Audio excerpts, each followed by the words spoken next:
Erev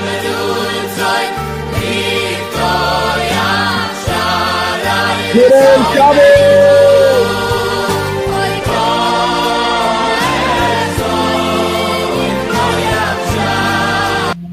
Today may feel like Friday, probably doesn't feel like Friday, the crazy schedule we've been on, but it's not Friday. In fact, it is Erev Shabbos, and there are those who yet again, coming off of Yontif, we barely had any breathing, any week, any vach, and right away it's Erev Shabbos, it's Shabbos, and there's nothing greater, there's nothing better, because if you see Shabbos as the Makor HaBracha, our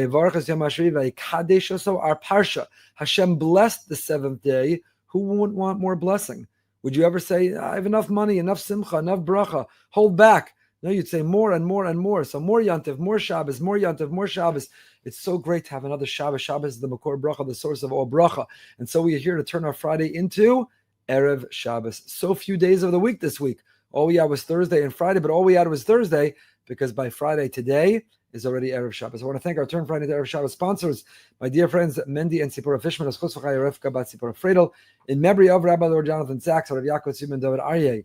This week's Turn Friday to Erev Shabbos is sponsored by Shua and Amanda Pransky as a thank you to Boca Raton Synagogue, and we are so grateful for your support. So I want to share with you a beautiful, beautiful teaching of the Tzror HaMor on this week's parasha. The Tzror HaMor was written by Rav Avram Sabah, who lived 1440 to 1508. He lived in Castile, and he was chased the expulsion from Spain, and he fled, and he found refuge in Portugal until he was chased out of Portugal and spent so much life. He fled to Lisbon, and he was constantly on the run, finally to Morocco. What a difficult life. So we can appreciate when a person is spending their whole life on the run, where do you find the ultimate refuge and serenity? You find peace in the Heliga, in the holy Shabbos. So this week's Parsha. By the way, this Shabbos is not only known by the Parsha. Next week will be Shabbos Parshas Noach, Shabbos Parshas Lech Lecha. But this week is Shabbos Bereshis. Not Shabbos Parshas Bereshis, it's Shabbos Bereshis. And the commentaries explain why. Because after the long Yontif season, filled with promises and pledges and ups and downs, and filled with disruption to our routine, we're back. We're ready. This is it. This is our first real Shabbos. This is Shabbos Bereshis. It's new beginning, fresh slate. It's an opportunity to put into practice everything that we've been promising and we've been pledging. So it's not only Shabbos Parshas Bereshis, it's Shabbos Bereshis. Listen to the Tzror HaMor. The pasuk says, our Parsha, which is of course creation of the world. Shabbos commemorates the creation of the world. Shabbos, we imitate that Hashem rested on the seventh day, and so too we do. Hashem rested, he stopped, he ceased on the seventh day all the work he had been doing. What does it mean? What does it mean? He rested from all the work he had done. Says the Tzror HaMor. What was the work Hashem was doing? How did he do work all the rest of the week? He went to Home Depot and Lowe's, he picked up tools, he built with his hands? No. How did Hashem build? We know. With 10 sayings, Hashem created the world. We say it in our davening every day. Baruch she'amar v'haya olam. Blessed is God who spoke and the world came to be. Yehi rakia, yehi ma'oros. He said, yehi. All God had to do was speak and things came to be. We can appreciate this now in our time. I just read Elon Musk said, the next version of Tesla, if it's raining outside, will drop you in front and you can program the car, go find an empty parking spot. And you won't care how far away it is because you'll already be undercover. And when it's time to leave, you'll in your phone summon your Tesla, will come pick you up and you won't be exposed from the rain. You can talk now, talk into your phone. You can turn the lights on. You can talk into your phone, adjust your air conditioning. You could talk into your phone and the car will come pick you up. HaKadosh Baruch Hu spoke and the world came to be. B'yom HaShabbos, Noach afilu mehadibur shayimedaber b'shar hayamim.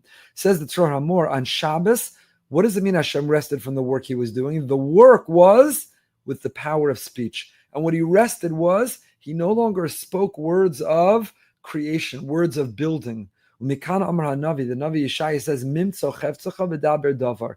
Afilu adibur asa b'Shabbos. Chazal, the Gemara learns from that pasuk in Yeshaya that we're not allowed to talk about chefzecha. You can't talk about weekday topics, weekday themes, weekday needs. V'daber davar.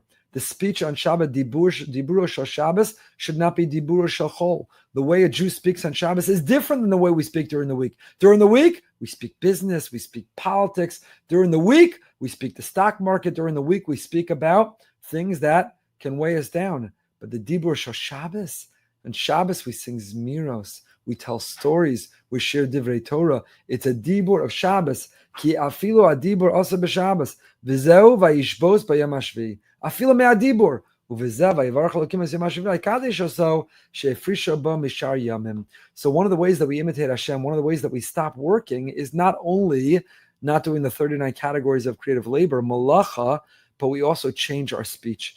So this Shabbos, to commemorate our parsha, the creation of the world, on the very first Shabbos, the same way God stopped and ceased creating by changing his speech, we too have to be mindful and cognizant and aware of our speech. Diburo shel Shabbos should not be like Diburo shel Chol. What we talk about, how we say, our vocabulary, Shabbos should be different. And there are tzaddikim, there are righteous people who start doing that already from Chatzos midday on Friday. You turn Friday into Erev Shabbos. Not everybody can. Not sitting in judgment or pressuring or shame. Not everybody can.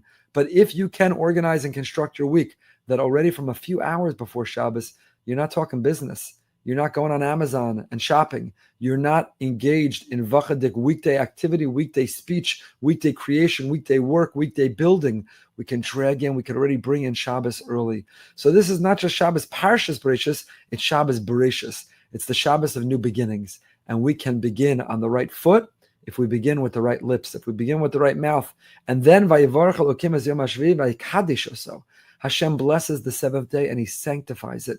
We bless the seventh day and we sanctify it when we change our pattern, when we change our vocabulary, when we change all our speech. We should be zocha to not only a Shabbos Parshas Bereshis, but a Shabbos Bereshis of new beginnings, fresh start, a fulfillment of all our promises and all of our pledges. It should be one where our speech is recognizable. Someone who listens or overhears says, "Ooh, it must be Shabbos. I can tell from the way they're speaking, what they're speaking about."